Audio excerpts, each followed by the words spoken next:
Chapter 30. Life in Chateau Montsombre had taken on a pattern.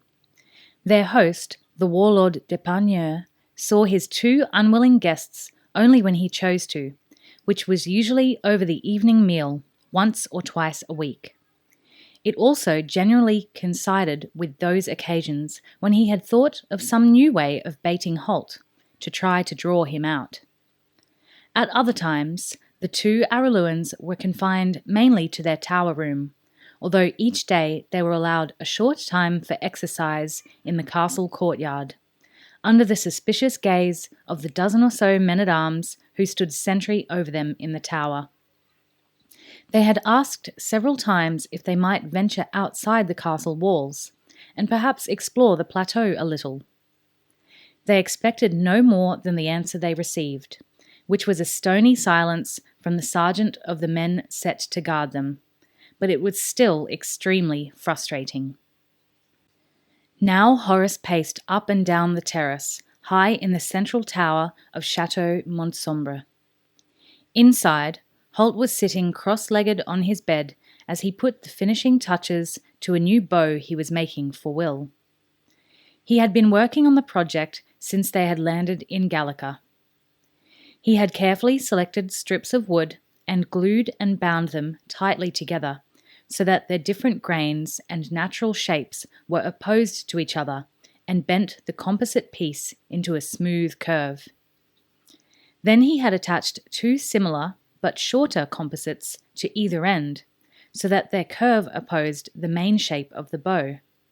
This formed the recurve shape that he wanted.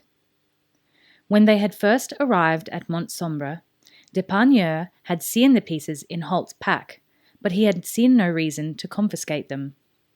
Without arrows, a half-made bow constituted no threat to him. The wind curled around the turrets of the castle, keening its way among the figures of gargoyles carved in the stone. Below the terrace, a family of rooks soared and planed on the wind, coming and going from their nest, set in a cranny in the hard granite wall.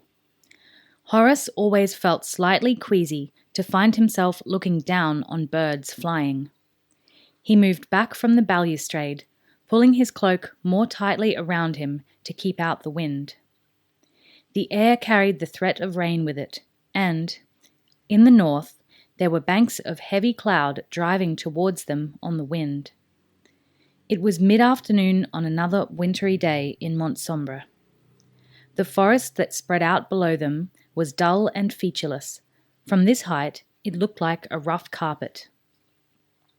"What are we going to do, Holt?" Horace asked, and his companion hesitated before answering. Not because he was uncertain of the answer itself, rather, because he was unsure how his young friend's temperament would greet it. "We wait," he said simply, and immediately saw the frustration in Horace's eyes. He knew the boy was expecting something to precipitate matters with d'Epargneux. "But d'Epargneux is torturing and killing people, and we're just sitting back watching him do it," the boy said angrily. He expected more from the resourceful ex-ranger than the simple injunction to wait. The forced inactivity was galling to Horace. He wasn't coping well with the boredom and frustration of day-to-day life in Montsombre. He was trained for action, and he wanted to act. He felt the compulsion to do something, anything. He wanted to punish d'Epargneux for his cruelty. He wanted a chance to ram the Black Knight's sarcastic comments back down his throat. Most of all, he wanted to be free of Montsombre and back on the road in search of Will. Holt waited until he judged Horace had calmed down a little. "He's also lord of this castle," he replied mildly, "and he has some 50 men at his beck and call. I think that's a few more than we could comfortably deal with." Horace picked a crumbled piece of granite from a corner of the balustrade and tossed it far out into the void below, watching it fall, seeming to curve in towards the castle walls until it was lost from view. I know, he said moodily, but I wish we could do something. Holt glanced up from his task. Although he hid the fact, his sense of frustration was even sharper than Horace's. If he were on his own, Holt could escape from this castle with the greatest ease. But to do so, he would have to abandon Horace, and he couldn't bring himself to do that. Instead, he found himself torn by conflicting loyalties.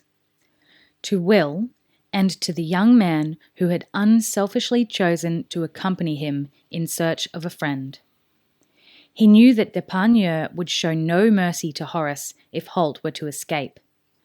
At the same time, every fibre of his being ached to be on the road and in pursuit of his lost apprentice. He dropped his eyes to the almost completed bow again, careful to keep any sense of his own frustration out of his voice. The next move is up to our host, I'm afraid, he told Horace. He's not sure what to make of me. He's not sure whether I might be useful to him. And while he's uncertain, he's on his guard.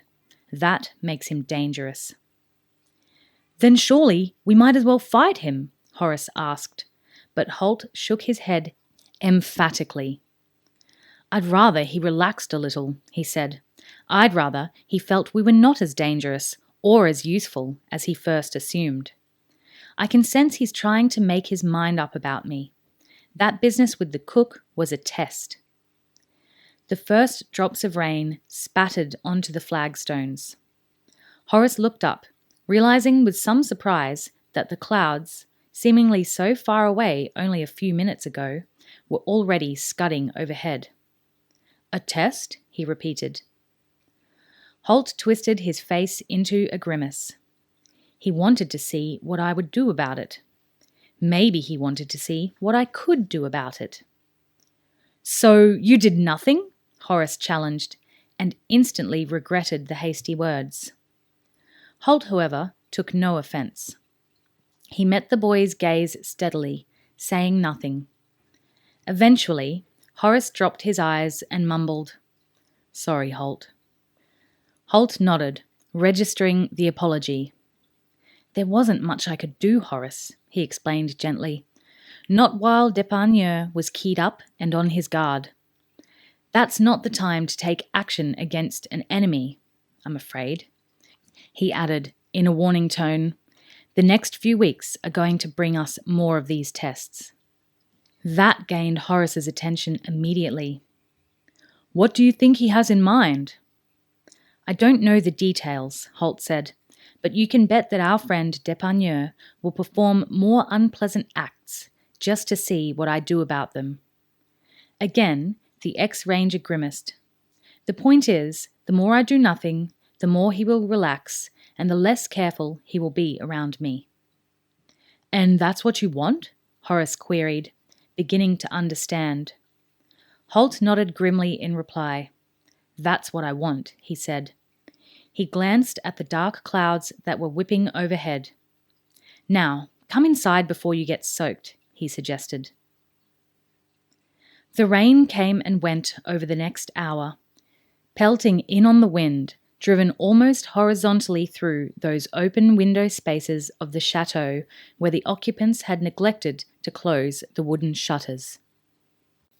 An hour before dark, the rain cleared as the ever-present wind drove the clouds further south, and the low sun broke through in the west, in a spectacular display against the dispersing storm clouds. The two prisoners were watching the sunset from their windswept terrace when they heard a commotion below them. A lone horseman was at the main gate, hammering on the giant brass bell that hung on a post there. He was dressed as a knight, carrying sword and lance and shield. He was young, they could see, probably only a year or two older than Horace. The newcomer stopped hammering and filled his lungs to shout. He spoke, or rather shouted, in Gallic, and Horace had no idea what he was saying, although he certainly recognized the name Depardieu. What's he saying? He asked Holt, and the ranger held up a hand to hush him as he listened to the last few words from the knight. "He's challenging Depardieu," he said, his head cocked to one side to make out the strange knight's words more clearly. Horace made an impatient gesture. "I gathered that," he said with some asperity, "but why?" Holt waved him to silence as the newcomer continued to shout.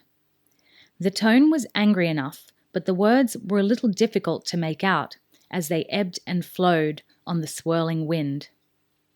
"From what I can make out," Holt said slowly, "our friend Depardieu murdered this fellow's family while he was away on a quest. They're very big on quests here in Gallica." "So what happened?" Horace wanted to know, but the ranger could only shrug in reply. "Apparently, Depardieu wanted the family's lands, so he got rid of the lad's parents." He listened further and said, "They were on the elderly side and relatively helpless." Horace grunted. That sounds like what we know about Depardieu." Abruptly, the stranger ceased shouting, turned his horse and trotted away from the gate to wait for a reaction. For a few minutes, there was no sign that anyone other than Holt and Horace had paid the slightest attention. Then a sally port in the massive wall crashed open, and a black armoured figure on a jet-black battle horse emerged. Depardieu cantered slowly to a position 100 metres from the other knight. They faced each other while the young knight repeated his challenge. On the castle ramparts, Horace and Holt could see Depardieu's men eagerly taking up vantage positions to watch the coming battle. "Vultures," Holt muttered at the sight of them. The black-clad knight made no reply to the stranger. He simply reached up with the edge of his shield and flicked the visor on his helmet closed. That was enough for his challenger. He slammed down his own visor and set spurs to his battle horse. Depardieu did the same, and they charged towards each other, lances levelled. Even at a distance, Holt and Horace could see that the young man was not very skilled. His seat was awkward, and his positioning of shield and lance was clumsy. Depardieu, by contrast, looked totally coordinated and frighteningly capable as they thundered together. "This doesn't look good," Horace said in a worried tone. They struck with a resounding crash that echoed off the walls of the castle. The young knight's lance, badly positioned and at the wrong angle, shattered into pieces. By contrast, Depardieu's lance struck squarely into the other knight's shield, sending him reeling in the saddle as they passed. Yet strangely, Depardieu appeared to lose his grasp on his own lance.